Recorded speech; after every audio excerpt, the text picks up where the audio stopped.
take life by the helm. You're in control. Become unstoppable in your life. To improve, 1, 2, 3, 4. You must force yourself to stop entertaining the trivial and move over into the realm of significance. In order to have peace, we need to have passion. I am passionate about talking to people.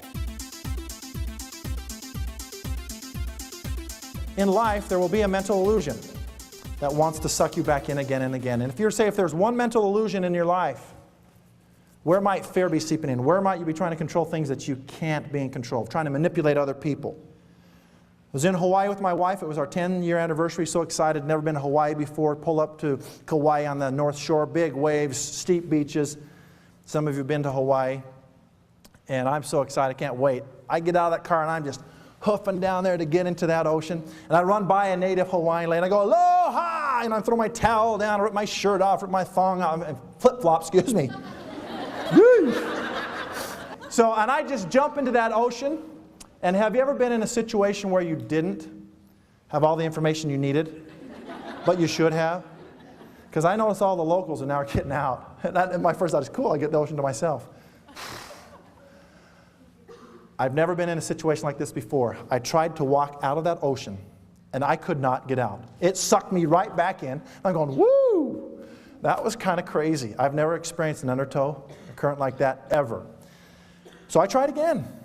I start walking out, doing that best bay wash. I walked out, same results. Sucked right back out in the ocean. I'm going, oh my word. Now I'm starting to panic, a little tinge of panic. And how many of you have a spouse or significant other, when you're having a near-death experience, they think it's funny? My wife has now spotted this. She thinks this is hilarious because she can see kind of the panic on my face. I now have resorted to crawling. And I'm trying to crawl out, and I'm digging my paws in and trying to get out of this ocean.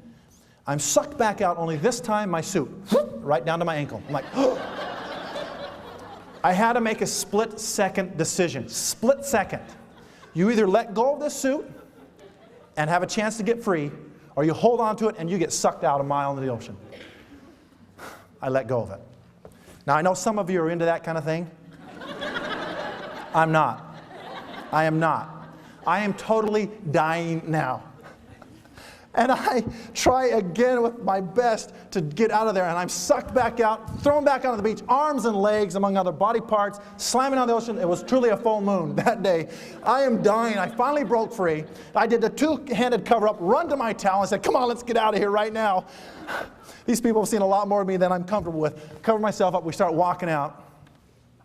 And that lady I said hello to, she looks up at me and she says, aloha. I got in the car. I was dying. And if there's one suggestion I have for you, if you go to Hawaii, wear suspenders. Okay? The point being, in life, this is much like a mental illusion. They're powerful. And they truly want to take your fulfillment and joy out of life. And they want to suck you back in again and again and again. And they want to get you to the point where you give up trying because you've tried it for 20 years and you haven't conquered. Don't give up. What is it in your life that you need to let go of in order to make room for something different? The challenges that you face in your life, they're there for a reason. And they're there for one reason. They're there to teach you to take the helm. Challenges can help us become a better person, reach for the very highest that's within you.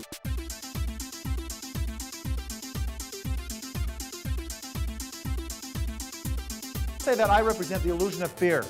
If we were to take fear out of the equation and put courage at the helm, what a different view of life it gives us.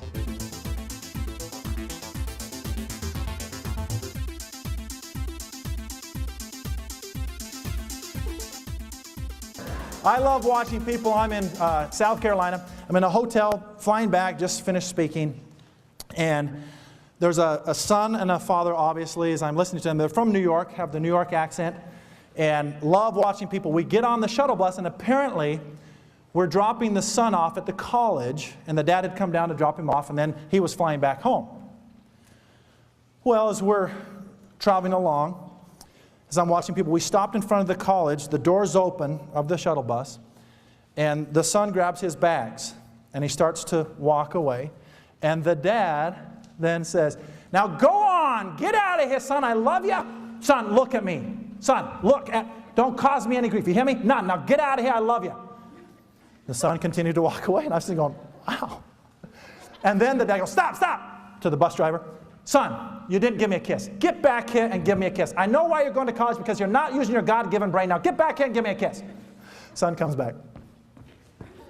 Gives dad a kiss. Same dialogue. Now get out of here. I love you, son. Don't cause me. Look, get out of here. Door shut and we pull away. I'm sitting here going, this is free entertainment. This is the coolest.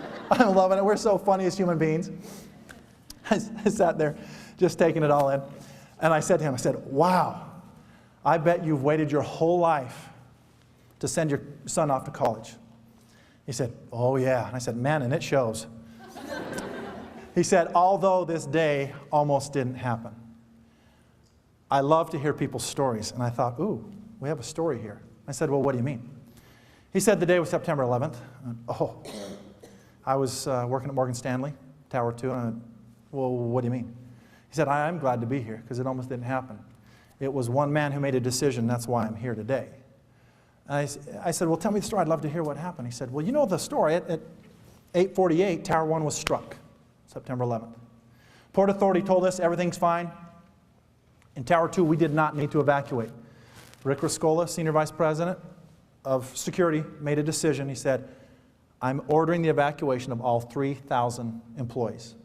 So he said, we began to evacuate. 9:07, Tower 2 was struck. He said it was so surreal, couldn't believe what was happening. When Rick got down, he realized that several people were missing from Morgan Stanley. And he said it was at that point that Rick made a decision to go up then to find them. He said, this man's a hero in my life. And Rick had made the decision now to go up and find those who were missing. Feeling the gravity of the situation, he opened up his cell phone and he called his wife. And she was watching on TV now as these events were unfolding. And the moment that she heard Rick's voice, he said that she dissolved into tears. She was so worried, so glad to hear her Rick's voice. And Rick said, honey, please don't cry. It's okay. Please don't cry. There are some of my people who are missing and I must go find them. And if anything should happen to me, I want you to know just how much I love you. And you've made my life. I love you so much, honey. And as soon as he said those words, the phone went dead as she then turned to the TV in that unforgettable plume of smoke, fire, and ash as it collapsed. Fearing the worst, she continued to try to call her Rick, but she was never to hear his voice again. He said, and he gave his life in the service of us. And he said, and some people say there aren't heroes in this world today. I beg to differ, because I owe my life to that man right there who gave his life for me. And I thought, whew. And I was emotionally touched and moved by this story, feeling it firsthand from somebody who was there. And as I went there and I thought, coming to this group today, some people say there aren't heroes today. I'm looking at a group of heroes that can make a big difference.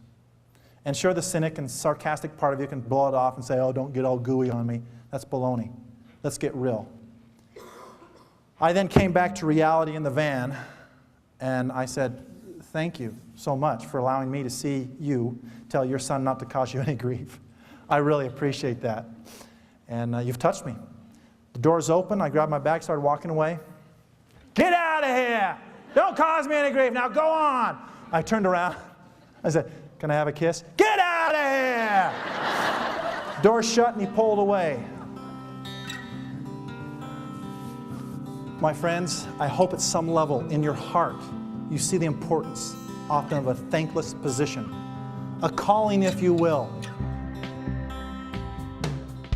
We're kind of getting groovy with it. All right, here we go. It is now your turn. Captain Troy is ready. Are you ready, Captain Troy? Captain, here we go. 1, 2, 3, 4. Ownership for how you're feeling. Good or bad or in between.